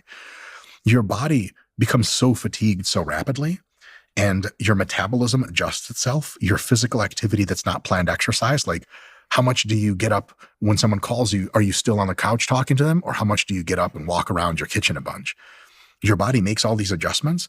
So if you try to really outwork a bad diet, it doesn't work. And usually you just come back to the same physical activity because you're too exhausted to continue, and then you failed. Whereas with diet, you can make some dietary changes, principle based, like stop eating junk food every day and just eat 2 pieces of junk food on Friday and 2 pieces of junk food on Saturday. Just that alone is sustainable. Your body, as long as these are filling foods, a lot of veggies, fruits, whole grains, lean meats, you're not hungry. You're just like, damn it, I want a bag of chips. That's not a reason. That is mostly psychological. It's not physiological. And thus dieting is just able to take bigger chunks out of your calorie balance equation without completely destroying it. That has limits as well. You can't diet forever, so you have to take it in chunks. Another thing is this: in order to burn a lot of calories, to lose a lot of weight, you got to do some serious work. The average person will burn something like 100 to 150 calories per mile run. Oh my God, you start thinking about it, like a donut has 300 calories. How fast, Stephen, can you eat a donut if I time you? 5 seconds. No problem. Boom. You going to run 3 miles after you eat each donut? No. It's insane. So taking your diet, cleaning it up, reducing the junk, reducing the calories is not that hard. But if you try to fight off the nasty extra junk food calories you're taking in with exercise, it's kind of like a 3-to-1 fight. You eat 2 donuts at your work function after work, you got 6 miles to run that day. Nobody doing that. And that's why diet is such a huge factor. It's so easy to do quote unquote damage with it. And it's much easier to take control of it versus with exercise. The boundary layers are just smaller. And what you would have to do to fight the bad diet is just grotesquely large and outside of those boundary layers. I think this a lot because I think people typically assume that the way to lose weight is to go do a run. Yeah. That's typically, you'll see people in the gym, and if you ask someone why they're on the running machine, they'll probably say, I'm trying to lose some weight. Yeah. It helps a little bit. But if you run and you burn 200 calories extra per day, 3 days per week, that is 600 extra calories you're burning through the week. That's good stuff. You can lose some decent weight like that. Aren't you just going to be more hungry, though, afterwards? Typically, exercise does not dependably increase your hunger in most people. So depending on the context and the individual, it's not a dependable thing to say that doing more exercise necessarily makes you more hungry, which is kind of cool because usually you're not really any more hungry. And if you stick consistently exercise, but you control your diet, you're good to go. However, is there a psychological component to that where because I've done the run, I now feel like I deserve it? Oh, yeah. That's huge. And some people do have a hunger response, but what you put in your body after that could be really healthy stuff that doesn't have a ton of calories, is really filling, or it could be like, we're done running, pizza and beer, and then that's really bad news. But real quick, so let's say you're burning 600 calories extra per week by running 2 miles at a time or whatever. You run an extra 4 miles per week, right? 600 calories per week. Okay, what is that? Well, to burn a pound of body fat, you need to get 3,500 calories per week out of your diet, or do 3,500 extra calories of activity per week. 600's a drop in the bucket to that. You'll never notice. I mean, yeah, after a year, you'll lose like 2 or 3 pounds or 5 pounds or whatever. Nobody thinks in terms like that. But if they were to simply alter their diet and keep training to keep the calorie burn at a moderate to high level, but take food out of their diet, especially through junk food, the total calorie sink deficit they can make for themselves is now in the hundreds of calories per day. Now you're losing a pound of fat every week. Now you're having big results. Is there a preference between doing cardio or strength as it relates to long-term weight loss? Because I'm thinking if I've got more muscles, then surely my body's going to need more, it's going to burn more calories. Just by a small margin. Oh, really? Almost unnoticeable. Yeah. So your body versus my body, you're not burning more calories. How much do you weigh? 90, I don't even know it in pounds. It's about 92 kilograms. Okay, solid. So I currently weigh which is about 98 kilograms. 202 pounds. So 202. So I weigh like 216 to 220 right now. So we weigh not too far off each other. Not too far off. So even though I have considerably more muscle. In your opinion. In my very biased opinion, I might add. No dysmorphia here. I would be burning a teeny bit more fat or more calories per day because of my higher muscle mass, but it's mostly my absolutely higher weight. So for example, the people in the world that burn the most calories and need the most calories to sustain their body weight are the fattest people in the world. That like lady that weighs 800, 900, 1,000 pounds, like just to keep her the same size, it's 15,000 calories a day. Wow. And if it was all muscle and no fat, somehow she was 1,000 pounds of muscle, which would be sweet to look at. She would be burning like maybe 16,000 calories per day instead of 15. And probably even that's an exaggeration. Muscle mass doesn't help you burn tons of calories. That's not what it's there for. It is incredibly good for your health. It is incredibly good for how you look. Those things by itself make muscle mass an awesome thing to do. But it is neither true to say that cardio reliably over the long term burns lots of weight off. And it is not true to say that gaining lots of muscle burns lots of weight off. What is really, really critical is, do you have a well-controlled, nutritious diet? And do you have an average, moderate to high level of daily physical activity? Dancing and swimming and running and having fun and chasing your kids. If you're on the higher end of activity, not psychotically high to where you get super tired, just not being a total slouch and making sure you're aware of your body when your diet, that's what really pays these massive dividends in long-term weight control. It's not like, well, if I put on a ton of muscle, that's great for everything else. It makes you super healthy. It makes you look really awesome. It gives you the ability to do real world stuff, defend yourself, things like that. That's what muscle is there for. It's not the greatest calorie sink in the world. I wish it was. I'd be eating cheeseburger right now. So in terms of supplements, are there any supplements you suggest that I take if my goal is to lose weight, but also to gain muscle mass for the average person? No. There's no supplements? I mean, creatine? Creatine will not help with weight loss. And for most people, it'll temporarily gain you about 2 kilos of body weight because it attracts body water into the muscle. It's a cool look because I'm on creatine right now. Can you tell? Mm-hmm.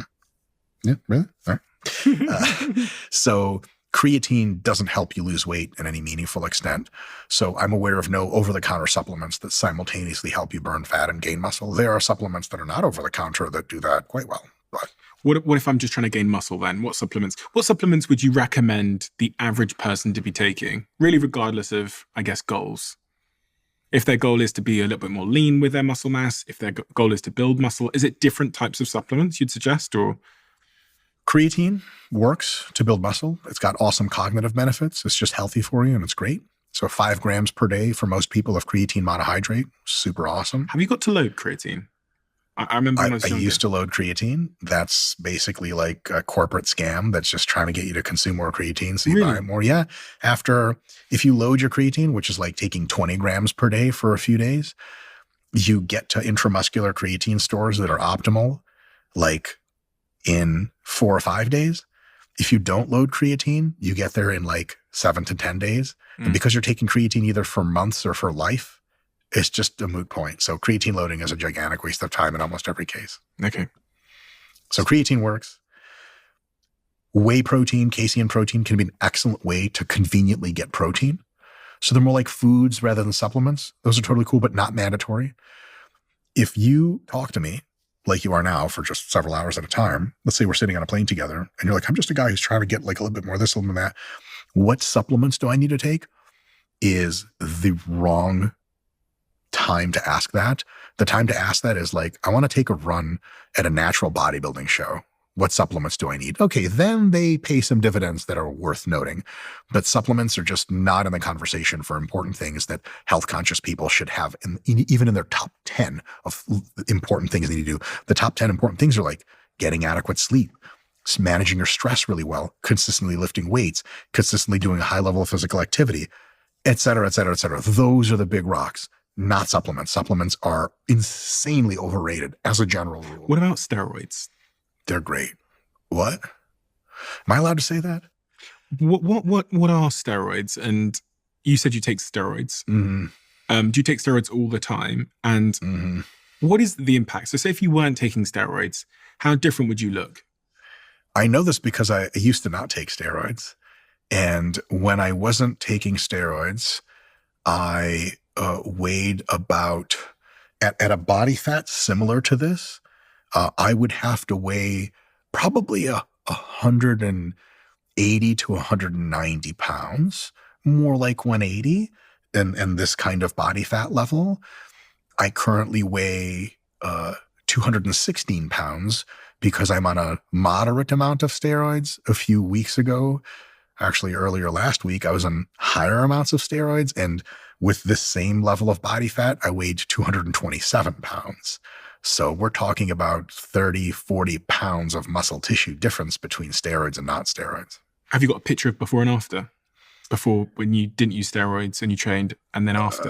Yeah, it's got to be somewhere. Okay. We'll try and get it just for visual context. Sure. You said they're great. I was Steroids. kidding. Oh, right. They're great for putting on muscle if you want to jettison your long-term health and longevity to some extent, yes. And your current psychological stuff. Yeah. As someone that's never done it, give me a window into what do you do? Do you inject it somewhere? You can take steroids orally through pills, Yeah. or you can inject it into muscle. Okay. So usually you would inject it into your quads. A lot of people do their shoulders, and some people, if they're flexible enough, do their glutes. And how quickly do you notice a difference, and how big is the difference? Just to give me sort of like your... As far as jackedness is concerned? Yeah. So if I start taking steroids now, yeah. how long would it be before I notice a difference, and how extreme would the difference be in your opinion? Visually, after a few months, you would be like, oh, wow, okay, this is some other shit. After a week or two, you'd be like, I don't know. My workouts feel pretty good. Psychologically, if you're especially introspective and perceptive and you're sensitive to the psychological side effects, which I'm greatly sensitive to, I notice in 30 minutes of taking steroids. And if I did the same exact workout but took steroids, would I get different results, or would I have to ramp up the workout that I'm doing to see those different results? Both. Okay. If you have the same workout and you take plenty of steroids, you can literally double your muscle gain from that workout. If you understand that steroids also allow you to recover faster and better and more completely, you can take your workout and magnify it, more sets, et cetera, more sessions per week.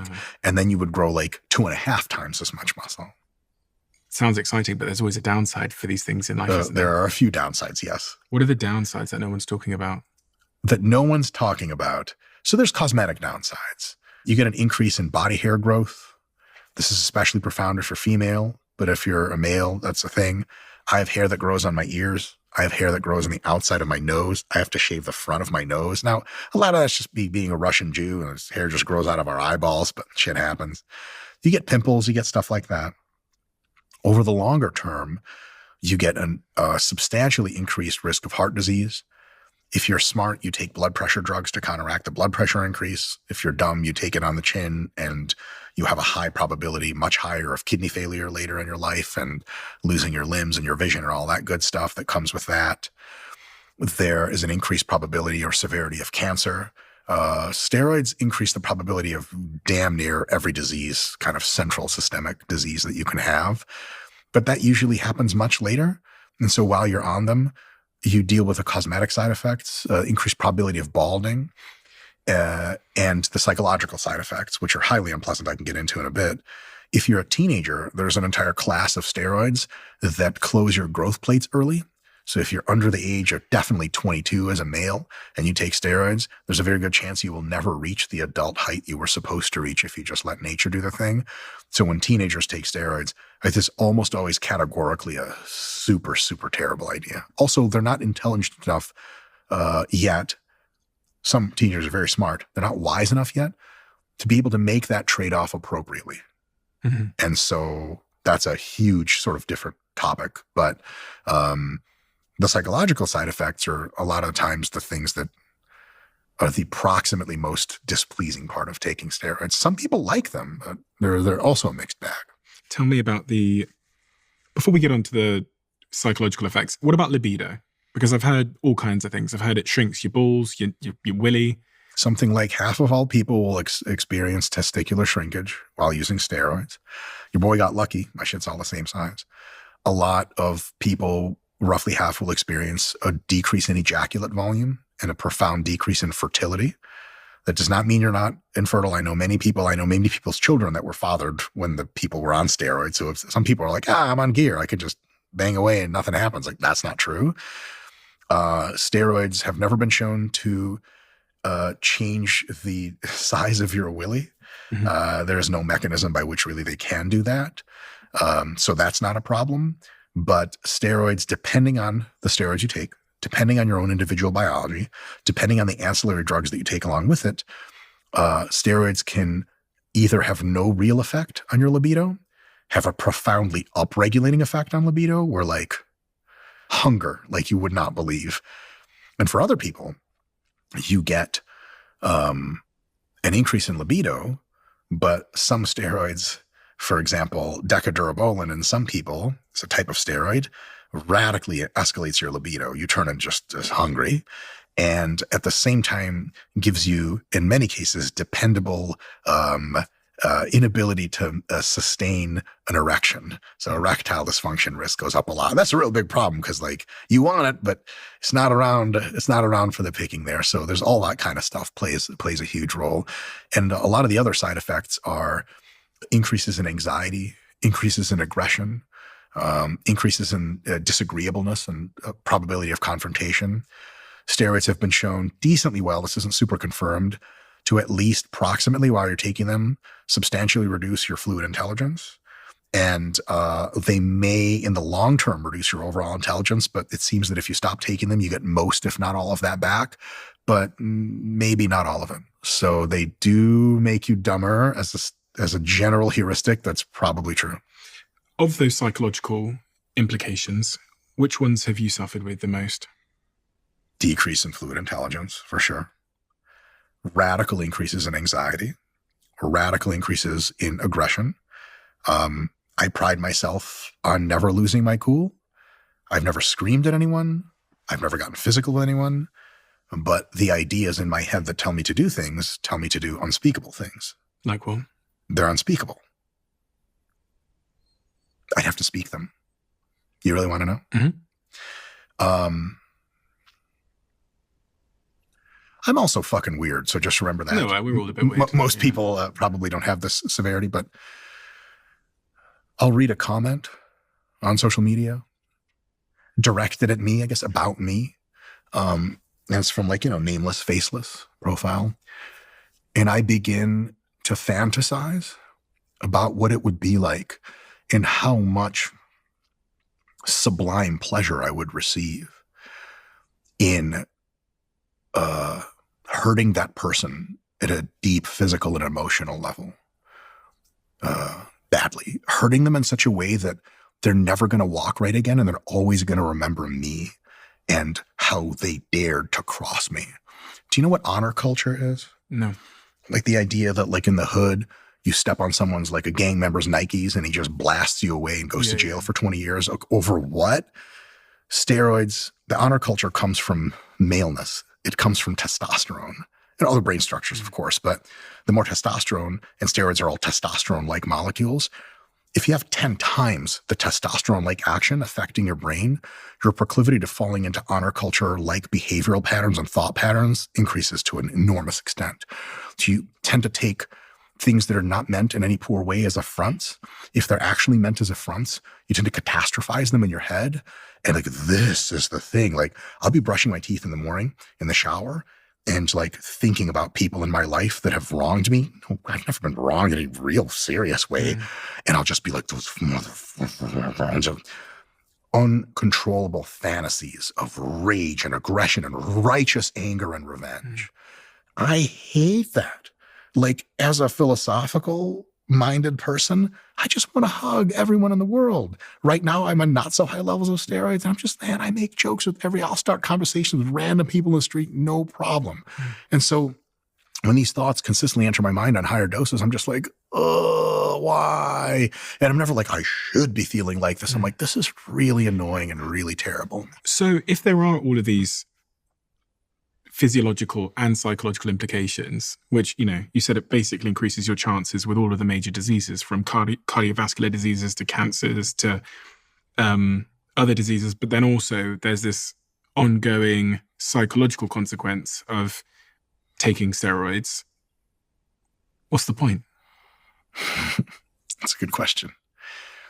Recently, I've taken a probably several year backseat away from competitive bodybuilding, precisely because I have a lot of really good things going on in my life. And I'm going to need my brain and my more fluid civility to deal with them best.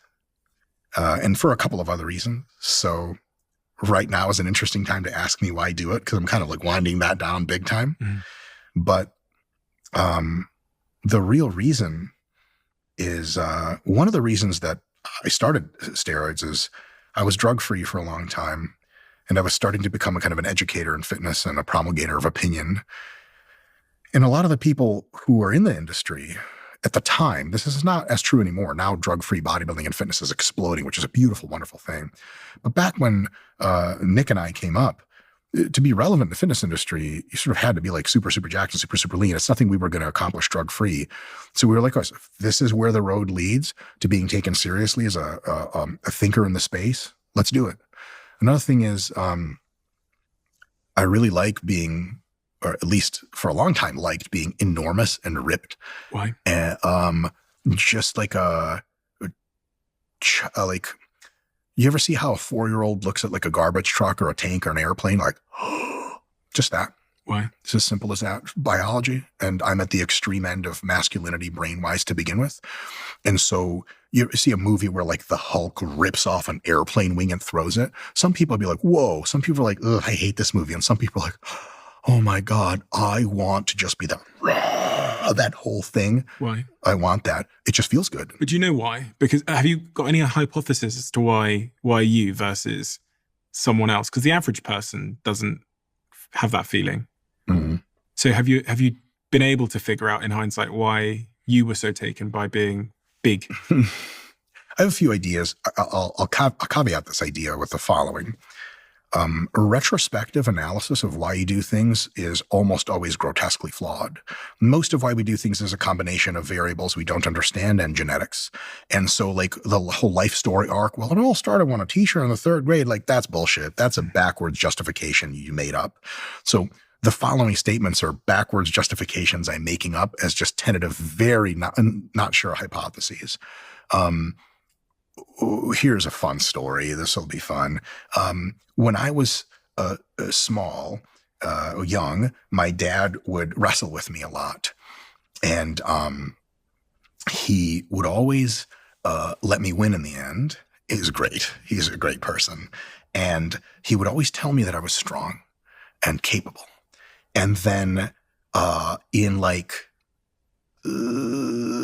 end of elementary school all the way through the beginning of high school, I was bullied. Honestly, like literally a few times. I think I was just the wrong person to bully, because that very temporary state of disenfranchisement and powerlessness, I'm never going to be bullied again. To put it simply, I wish I was logical enough that when, like, if I was getting robbed by someone at knife point, or not even knife point, just a guy, try to be like, hey man, get out of my way. No. I said, get out of my way. I'm going to die here before I move out of your way. You're going to treat me with respect, or one of us is either going to jail or the morgue or the hospital. Mhm. It's a terrible thing to think. It's stupid beyond belief.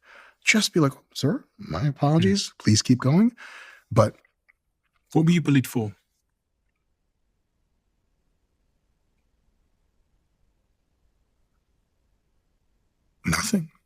nothing. Just kid just wanted to bully people. I want to understand the content of what was going through your brain at the time, like what you were thinking in that moment. Because I think we can all think back to, well, unfortunately, too many people can think back to a time when they were bullied in some way, whether it was a day or whether it was something that was a bit more prolonged. You know, and it started to embody that sort of pain and shame and that feeling of I'm different from these other kids. Some of my best friends have talked of, you know, they've been to therapy and their therapists have, I think, figured out through some of that retrospective analysis, which obviously a lot of the time isn't accurate, that much of their adult behavior today correlates back to an early experience in such a way where they were made to feel a certain way in that social environment where we're so sort of formative. Yeah. How did it make you feel? I felt scared, and I felt like I wasn't brave enough to stand up for myself. Mm-hmm. Later, I began standing up for myself, and that felt very nice. But I felt like I was out of control, and a part of my brain that I didn't consent to made me frown and dipped my head down for me. It was almost like musculature in my neck just deactivated. It's an ancestral mechanism that everyone has. Kids all the way up through teenagehood and adulthood sort themselves, male children, into dominance hierarchies. It's just the dominance hierarchy sorting itself. And someone confronted me, and I automatically sorted myself beneath them. I felt beneath someone. I felt weaker, more inferior, less apt, less capable, less confident, less strong. And I didn't even have consent to it. It's not something I chose. I was like, well, this kid will beat me up. I better not. It was totally a subconscious behavior. And looking back on it, I did not enjoy how that made me feel. Do you remember a specific day where a specific thing happened? Because I can think back to a couple of specific days when I was younger that I think shaped me in that regard, where I was pretty much the only black person in the school. I remember an evening where this particular kid called Sam had like cornered me and called me the N-word, and everyone was there. And, you know, I'll never forget those days. They're like etched into your mind as, you know, unforgettable memories of pain, of shame, of that feeling. Mm-hmm. Do you have those Oh, yeah. a particular day? Yeah, sure. Could you share that with me? This is getting deep, huh? I have a few incidents. One probably stands out the most. So it was a kid named Darren, and he was black. Almost certainly fatherless. Preternaturally physically developed for his age. He was 10, so was I. We were just wrestling. I wrestled with everyone. He beat me in wrestling. He was the only person, I believe, to beat me in wrestling my whole childhood. Because he was like a 14-year-old kid in great shape, and I was a 10-year-old kid. And he beat me in wrestling, and that was cordial, because this is wrestling. But he had braces, I think, and he cut himself while wrestling with me, and he was bleeding out of his mouth. And then he got really upset about that. And he like kind of stood over me. And he was like, you know, you little this and that, like, you did this to me, like, I'm going to F you up and all this other stuff. And that's when that mechanism switched. When he did that to me, my whole perspective on the world changed for years. I was like a confident, happy kid. And then after that, for 4 or 5 years, maybe longer, all of my confidence drained out. I became introverted. I am not naturally introverted. And that, his presence alone, reminded me that I need to keep my head down. And otherwise I get real scared. And I didn't want to be scared. And so that's how that worked. And it wasn't like he got something like, your shit is racial. That's deep, bro. My shit's not deep at all. It's just 2 kids, and one of them punked it out. I was just the wrong person for that to happen to. And I remember fantasizing when I was in like 6th grade, I think, like a year later, like Wouldn't it be great if I brought a baseball bat to school and just broke his legs and just kept hitting his legs to where he'd never walk right ever again because he wronged me that bad? I felt that deep and true. I'm going to keep the statement as contextual as I can with full understanding of respect for the gravity of what I'm saying. When the Columbine people did what they did, I thought it was egregious and terrible. I also understood how you could be pushed to do that. Now, in their particular case, I don't even know how they were pushed or whatever, but enough bullying will make you consider doing terrible things to regain your honor. And so that was probably like the most preeminent. I was bullied in other situations. Again, like I might have been bullied 3 or 4 times my whole life, but it just did not sit well with me at all. For a long time, it changed how I express myself to the world. And even right now, as I talk to you, I'm getting pretty emotional. I'll say that if I see that guy again in real life, if he's even around, I have a brown belt in jiu-jitsu now. I'm almost certainly bigger and stronger than him. Is he safe around me? Probably. Can I guarantee his safety if he brings it up? No. If he watches this and hits me up and goes, "Hi, I got you, little bitch," if I see him in real life, I might take something from him medical science can't give him back within the next 5 or 10 years. What a terrible idea. I'd go to jail. I have a lot of really good things going for me. It would be wrong in every single way. It wouldn't even be ethical because he never like beat the crap out of me or anything like that. It was not like he brutalized me. Oh my God, like I'm going to cripple someone over some bullshit childhood abuse. Also, Stephen, he was 10. The gravity of how deeply it feels to me, even right now at age 40, is like, man, yeah, that shit definitely meant something. It's interesting because I think for the first, I'm 31 now, so I think for the first 27 years of my life, if you'd asked me why I do what I do, I would have, in hindsight, probably told you a story that sounds a little bit heroic. I have this drive and I have this motivation and I had this goal and I went after it and it was all like self-agency and all that stuff. But the more and more I've learned about, I think, psychology generally and how humans, as I often say, are sometimes driven and they're dragged and it's hard to tell the difference. Mm-hmm. Like whether something is drive or whether it's like you're being dragged. Mm-hmm. Compulsion. Like compulsion that you just can't explain because of maybe a trauma or an experience you went through or maybe the household you grew up in. I think I'm leaning more now towards the dragged side of things in most areas of my life, especially where I exhibit atypical behavior. Like what? Like for the fact that I work like 7 days a week and I can just, and I've always been absolutely obsessed with like achievement and success. So why do you think that is? Because I think I grew up in a context where the thing that invalidated me was that like we were the poor family that didn't have things and I was black in an all white area. And I was just full of shame growing up. And I think I saw the medicine to the shame as being material success. It was the thing that I lied, cheated, and stole to try and achieve. And, you know, it's been my orientation for my whole life. I think deep within me is this story that success and material success and all those things make me enough. And I didn't feel like I was, inside, yeah. And I didn't feel like I was enough. And as much as I'm aware of that now, it doesn't mean that it's going to stop. Did it? So it didn't. Do you feel like you're enough? Well, it's interesting because if you ask me, do I feel like I'm enough? I'd say yes. I'm very comfortable with who I am. Like, I think I have somewhat of an accurate reflection of who I am to some degree. But then I contrast that with the fact that why am I still just like obsessively driving towards these ever bigger goals in a way that's really, really atypical, like not the average person, you know? And why does it matter so much to me? You know, that's where I go, okay, there's something different in my wiring. It's still an element, this sort of proving my worth to myself or, you know, proving to the kids back on the playground that, you know, they should respect me in some way or whatever. Yeah. And it's complicated. And I say this not because it makes me sound great, because it certainly doesn't. I just say it because I really believe that the more honest I can be with myself, the closer I can get to everything that I want. Oh, sure. You know, like the closer I can get to holding the steering wheel, not being dragged with a rope at the back of the car. I'm trying to hold this steering wheel in my life. And that starts with like an honest self-awareness. And one that honestly has only come from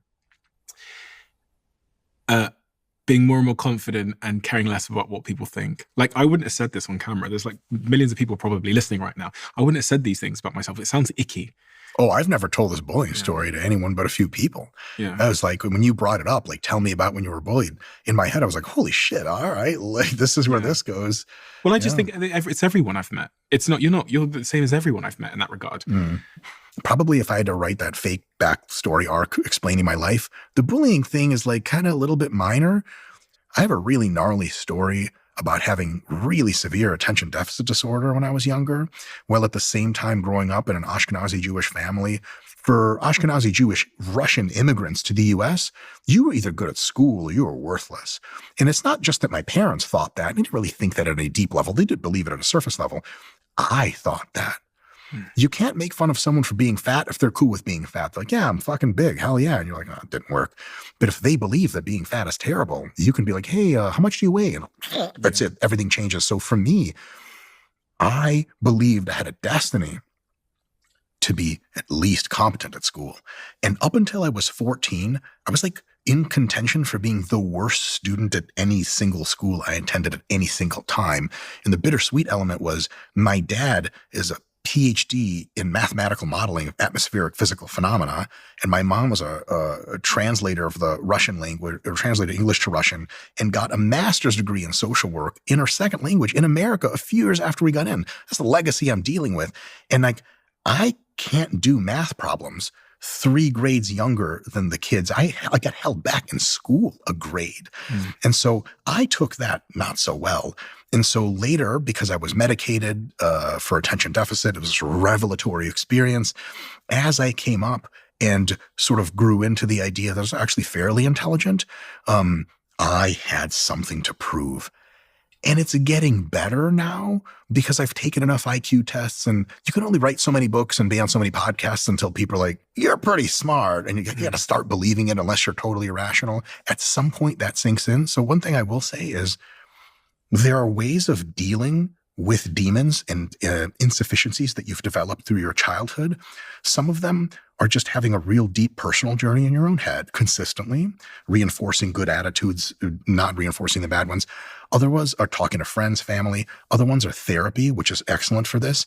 But I got to tell you, Stephen, I'm not sure if this is true, but there's got to be something to proving the opposite is true, to doing it all, to getting, I don't know if the top or whatever, but to like, no one in their right mind would at this point be like, this guy is below average intelligence. That would be preposterous to say.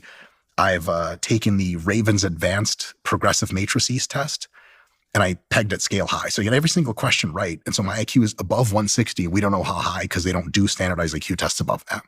You do that enough times, enough PhD programs, enough book, enough teaching awards, enough authorships, enough all the stuff, enough millions and app designs and all the stuff, and dealing with otherwise really smart people, and they walk away being like, fuck, that guy's real smart.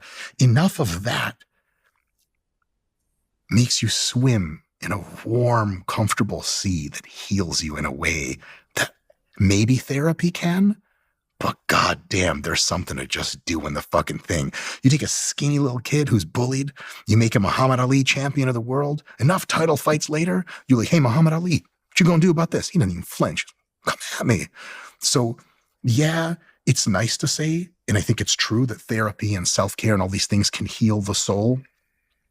There's something about overcoming and becoming superlative to that thing you used to fear that might heal your soul to a huge extent. I think maybe I've witnessed that. Again, maybe this is all just make-believe. It sounds real nice. No, I completely agree. And it's perfectly what I've experienced in my own life. And as you were speaking, I was thinking it's just so clear to me that when you're young, you get evidence. You get like a stack of evidence about who you are and what the world is. And what you then have done for the next 10, 20, 30 years is to counteract that evidence with new evidence. I think about it like a library. I think everything that I went through and you went through when you were younger just added like one book to this shelf. And the interesting context of the library is those books are both informative. They're both, non-fiction books, but they're also fiction books, and they're also instruction manuals for what you'll do in the future. If you think about those first 18 years of your life, what you did is you filled this library full of books, stories, self-stories. And this library that you've collected is just a bunch of stories that you believe about yourself. Now, if you want to change some of these stories, unfortunately, you have to get new books. Yes. So what you did in your life is you pursued hard things that would put new books on the shelf. And Yeah. when a new book comes on the shelf that counteracts another one, you have to take the old one off.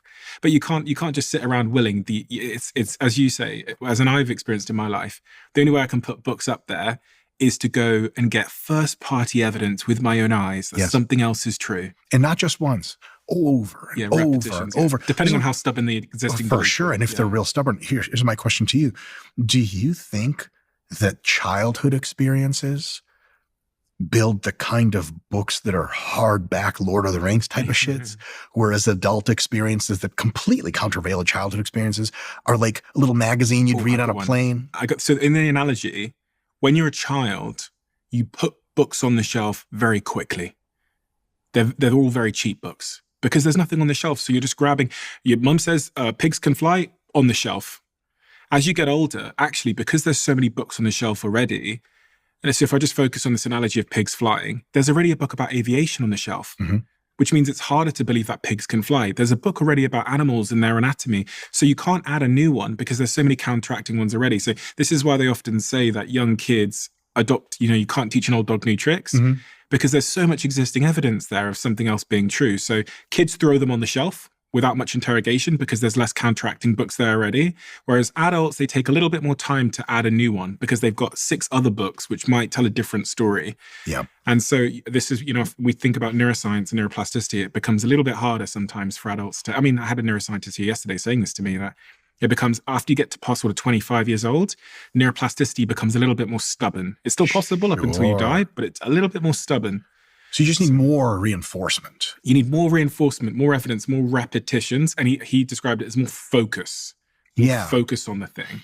One thing that I found maybe is helpful is my wife is similar to me. She's like an insane, super goal-driven, psychotic person.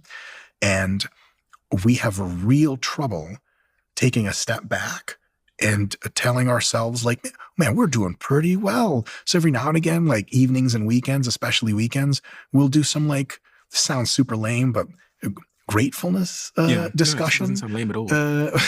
Depending on who you talk to, I guess. Yeah. To my old childhood bullies, that's lame. But, it's really weird to say some of these things out loud to yourself. And there's some resistance, especially early, admitting to yourself, like, I won. I did the thing. Maybe it doesn't work quite that simply, but I think it's good to try because it's a really weird thing to go and be 60 years old and look back on your life and someone's like, so what have you accomplished? You're like, not much. I kind of ain't shit. And like, I've seen you on book covers. You're like, right. Oh, that's right. Okay, so I accomplished a lot, but I don't feel like I have. How dare you rob yourself of being able to swim in that beautiful, warm sea of self-actualization? I think it's worth it for people to focus. When you do good, let yourself bask in that glow. Get your time under the sun. Amen. And it's all about subjective progress.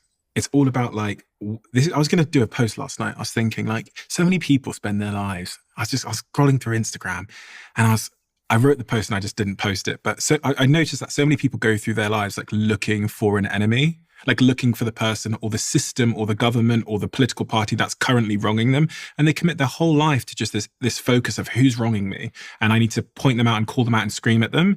And I've never fallen into that trap, but I do have a competition with myself. And I feel like that's very healthy because what I'm actually looking for in myself is some form of progress, whether it's how I show up or with my fitness or with my muscles or whatever, this constant search for progress in myself. And there, when I do discover progress, I can celebrate it and I can have that gratitude we talked about. And so anyone's progress, whether it's when I went from being a university dropout to getting my first investor, that is like, oh my God. And it's only in hindsight and with some aging wisdom that I start to realize that those moments were so unbelievably important. They're so motivational, identifying your progress. And there's 2 kind of data points that have really shone a light on this for me. Is one of them was Sir David Brailsford, who took the British cycling team from being down and out and depressed to the greatest team of all time, winning all the gold medals.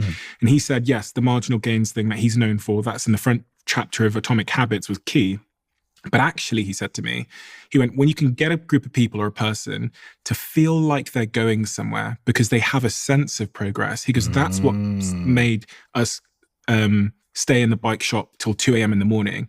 And I read another study from Harvard Business Review where they asked people to keep work diaries. And then at the end of the study, they said, point at the day where you had your best day in work. And people always pointed in their work diaries to a day where there was a feeling of subjective progress, even small. Yes. And that makes you motivated. You feel like you are going somewhere, which means you're more likely to do it. So gratitude serves the happiness role, but also just a motivational one. We have a closing tradition on this podcast where the last guest leaves a question for the next guest, not knowing who they're going to leave it for. And the question that has been left for you is, crap. what is the most meaningful dream, brackets, nightmare, you've ever had, and why? I don't know if this is the most meaningful dream.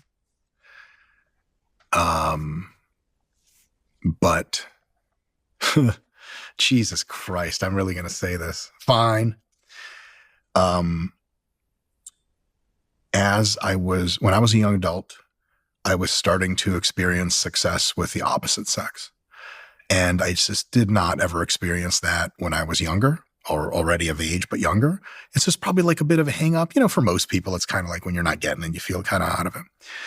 And when I started experiencing success with women, my dreams at night changed. And one of them was, the following dream has nothing to do with females and sex, but it had to do with power. And it had to do with an ability that you can. I ran out of my childhood home into the street, and it wasn't the street anymore. It was just a black, empty void. And it became a lucid dream. So I kind of knew a little bit that it was a dream.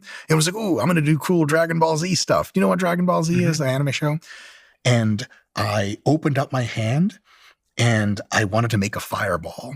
And I made an energy ball that was like a singularity size, but it was made of people's screams. It was like, and then I woke up and I was like, that was so cool. Not victim screams, just Viking screams. And I was like, that is the coolest shit. And I had multiple other dreams in my young adult life after successes with women, which were dreams of power. And I was like, God damn, if I can have those dreams every night, it'll be super happy. That's the most interesting dream I've ever had about following someone losing their virginity. I didn't say I lost my, get out of here. I still haven't lost my virginity. I've been a good person. Dr. Mike, thank you so much for your wisdom and your information and all the work that you've done in your life, because it's formed a wonderfully important perspective on a subject that so many people struggle with. I'm going to leave you with my last question, which is, what is the most important thing that we didn't talk about today as it relates to the subject matter of getting in shape, building muscle, that we should have talked about? Is there anything we left off the table? There's a lot to this, so we left a lot out.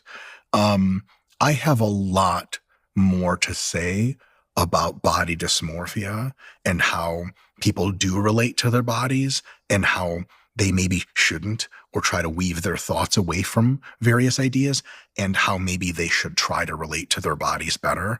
And it's a conversation I love to have. I just don't ever get asked about it super often. So I think that in body dysmorphia in general, in self-esteem as it relates to bodies, of guys that grew up too skinny, of girls that grew up too fat, I think a combination of getting the body that you want, soaking in the sun and really being like, I'm the hot girl now, this is really happening, and how to relate to your body. There's a plethora of wonderful conversation around that if I had a time machine, I'd go back and interrupt you and just be like, let's talk about that instead. Maybe we can save that for another time. Sure. Dr. Mike, thank you so much. Where do people find you? Your YouTube channel is incredible, so I'll link that below. Just YouTube. Just Everything YouTube? links off of YouTube. And you've got your app as well, which people can go and check out. Links off of YouTube as well. Links off of YouTube. Two as well. apps. Okay, so if I go to your YouTube channel, I can find everything. Boom. Great. Dr. Mike, thank you so much. Huge honor and pleasure. Thank you so much.